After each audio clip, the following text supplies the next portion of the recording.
संगमनेर शहरामध्ये 27 नोव्हेंबर 2025 रोजी नवीन नगर रोड परिसरात आपल्या महाराष्ट्राचे उपमुख्यमंत्री एकनाथ शिंदे यांच्या सभेला हजारोंच्या संख्येने उपस्थिती।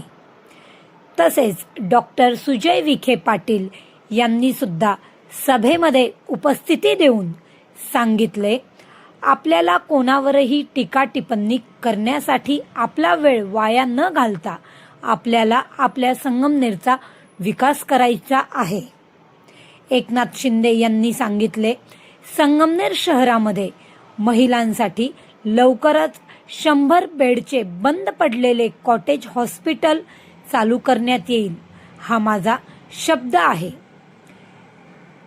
संगमनेरचे कायापालट करणारे तुमचे जायंट किलर अमोल खताळ यांनी तर एका वर्षातच जवळजवळ 150 ते 200 कोटी रुपयांचा निधी मंजूर केला आहे। वर्षामध्ये संगमनेरच्या काँग्रेसचा पंजा गायब केला। हा पंजा संगमनेरमध्ये गायब झालेला असूनही आता सगळीकडेच गायब होणार।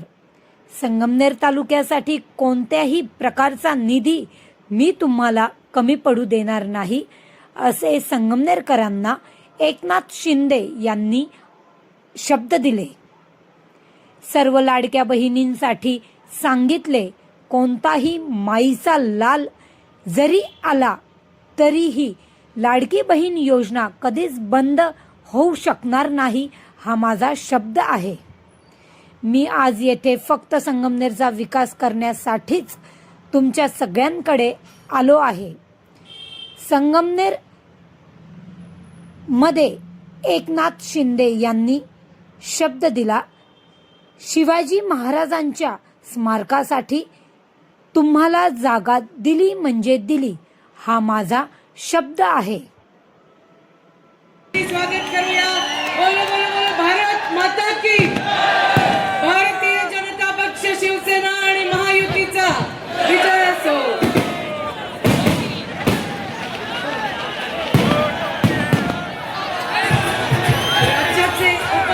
आपल्या नगर रोडला जी काही सभा आयोजित केली, खरं तर सगळेच मोठे मान्यवर बोलले आणि मी आज बोलणं मला ते उचित वाटत नाही, पण आज आपले सुजयदादा विखे, दादांची लाडकी बहीण म्हणून आज दादांनी मला जो मान दिलाय त्याबद्दल दादांचं खरं तर मनापासून आभार मानते की मला आज इथे तुमच्या सगळ्या ज्येष्ठ मान्यवरांच्या नंतर बोलण्याची संधी दिली। दादा, आज वर्षापूर्वी जी काही सभा झाली त्या सभेनंतर आज पुन्हा इथे येण्याचा योग आला। तुम्ही जे शब्दात सांगितलं की इथं आल्यानंतर अंगात येतं, पण ह्याच भूमीवर आपलं हे कदंब वृक्षाचं, लक्ष्मीचं वास असलेलं झाड आहे आणि त्या झाडाखाली आपण सभा घेतोय, म्हणून हा कुठेतरी परिवर्तनाचा बदल आणि ह्या सर्व मतदारसंघांना एक नवीन दिशा देतं, एक नवीन आशा देतं। आणि तुम्ही वर्षापूर्वी आमच्या मागे जो साथ देऊन उभे राहिले आणि आज सगळ्या संगमनेर तालुक्याला तुमचे सगळ्यांचे लाडके नेतृत्व देणारे सगळ्यांचे लाडके भाऊ अमोल खताळ भाऊ आमदार केलं, त्याबद्दल तुम्हा सर्वांचं मनापासून आभार मानते। आणि पुन्हा एकदा तीच संधी आलेली आहे, ज्याप्रमाणे आपण संगमनेर तालुक्याचा विकास करत आहे त्यात आता आपल्याला नगरपालिकेचा विकास करायचा आहे। तर या नगरपालिकेचा विकास करताना आज आपण तुमच्या समोर आपले महायुतीचे 31 उमेदवार, प्रत्येक वार्डातून 2 आणि 1 नगराध्यक्ष पदाला असे 31 उमेदवार आपण जे निवडलेले आहे, ज्याप्रमाणे वर्षभरापूर्वी सर्वांचे सर्वसामान्य जनतेतून आलेले अमोल भाऊ, त्याचप्रमाणे आपले हे उमेदवार सुद्धा सर्वसामान्य घरातील आहे आणि नक्कीच ते सुद्धा परिवर्तन घडून आणणार आहे।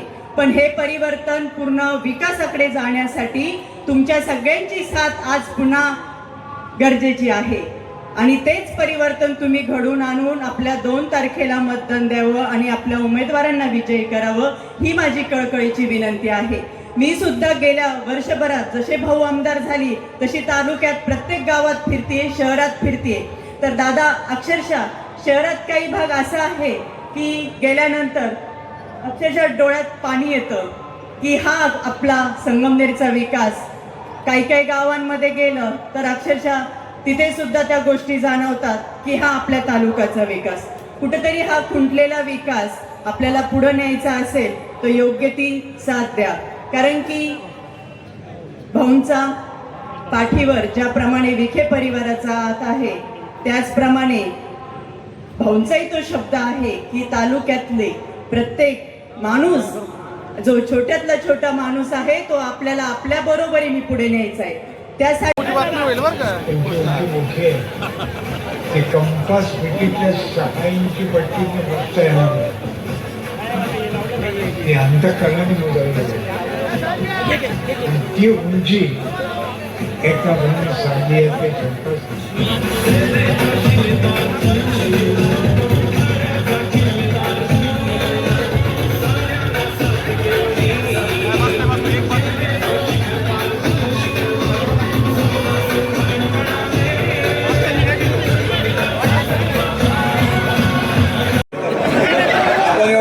खेळलोच नाही. 5 मिनिटांमध्ये आपण कार्यक्रम लावणारे लोक तुम्ही 30 मिनिटं बोलायला लावलं कसं व्हायचं? एवढा वेळ आज या संगमनेर नगर परिषदेच्या निवडणुकीमध्ये व्यक्तिगत आरोप मला करायचे नाही, चिखलफेक मला करायची नाही. कारण की व्यक्तिगत आरोपांमध्ये या संगमनेरचं भविष्य उज्ज्वल होऊ शकत नाही. आणि माझी म्हणून सगळ्यांना विनंती की या व्यक्तिगत चिखलफेकापेक्षा आपल्याला आज हे सगळं जे वातावरण मागच्या 8 महिन्यामध्ये पाहायला मिळालं, प्रत्येक गोष्टीमध्ये राजकारण, प्रत्येक गोष्टीमध्ये टीका, प्रत्येक गोष्टीमध्ये मोर्चे, प्रत्येक गोष्टीमध्ये मारामारी, हे संगमनेर करण्यासाठी आपण परिवर्तन केलं नाही. आपण हे संयम ठेवला पाहिजे.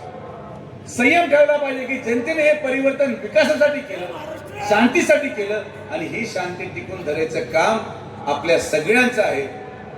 आपण कुठल्याही मुद्द्यावर आकाश न बाळगता, आक्रोश न व्यक्त करता शांततेत आपल्याला या निवडणुकीमध्ये महायुतीचं सरकार आणि महायुतीच्या सरकारच्या माध्यमातून संगमनेर नगर परिषदेची सत्ता आपल्याला आणायची आहे. हा भाग वेगळा आहे की प्रदीर्घ काळ भाषण झाल्यावर लोकही वैतागतात. गेले कित्येक वाजेपासून भाषण चालू आहे. शिंदे साहेब पण येत आहेत. पण आज जेव्हा शिंदे साहेब येतील तर शिंदे साहेब काहीतरी सांगण्यासाठी येतात. शिंदे साहेब आपल्याला आश्वासन देण्यासाठी येतात की जर संगमनेर नगर परिषदेचा विकास करायचा असेल तर नगर विकास मंत्री आपल्या बरोबर आहे. आणि म्हणून माझ्या सगळ्या उमेदवारांना विनंती आहे की आपण जेव्हा मतदान मागायला जाल, हे मतदान मागत असताना आश्वासनं फक्त मर्यादित द्या. काही काही लोक नवे असतात, ते आश्वासन देऊन टाकतात. कोणी म्हणते मी हे करल, कोणी म्हणते तू काळजी करू नको मी हे देईल. एक जण म्हटलं तुम्ही काळजी करू नका आपण संगमनेरला विमानतळ आणू, कोणी म्हणते मी रेल्वे आणू. माझी सगळ्यांना हात जोडून विनंती आहे, तुम्ही काहीच आश्वासन देऊ नका. तुम्हाला जेव्हा जनता विचारते की तुम्ही आमचा विकास कसा करता, आम्ही तुम्हाला मतदान का टाकायचं, तर आपलं एकच वाक्य पाहिजे की केंद्रामध्ये आमचं सरकार आहे, राज्यामध्ये आमचं सरकार आहे, पालकमंत्री आमचा आहे, आमदार आमचा आहे आणि म्हणून संगमनेरचा विकास आम्हीच करू शकतो. एवढंच वाक्य म्हणून आपल्याला मतदान मागायचं. ही वास्तविकता आहे. या सत्तेच्या माध्यमातून जेव्हा वरपासून गल्लीपर्यंत, दिल्लीपासून गल्लीपर्यंत सत्ता जर महायुतीची असेल तर संगमनेरचा विकास फक्त महायुती करू शकते. आज समोर असलेले उभे असलेले उमेदवार फक्त आश्वासन देऊ शकतात, पण आश्वासनाच्या आधारावर राजकारण केलं जाऊ शकत नाही. आश्वासनाच्या आधारावर विकास होऊ शकत नाही. आणि म्हणून माझी आपल्या सगळ्यांना हात जोडून विनंती आहे की या ठिकाणी उभे असलेले हे 31 उमेदवारांना आपण विजयी कराल आणि हे जे काही शिव पुढून आलाय त्या शिवाला परत एकदा आपल्याला बंद करून परतीच्या प्रवासावर पाठवायचंय.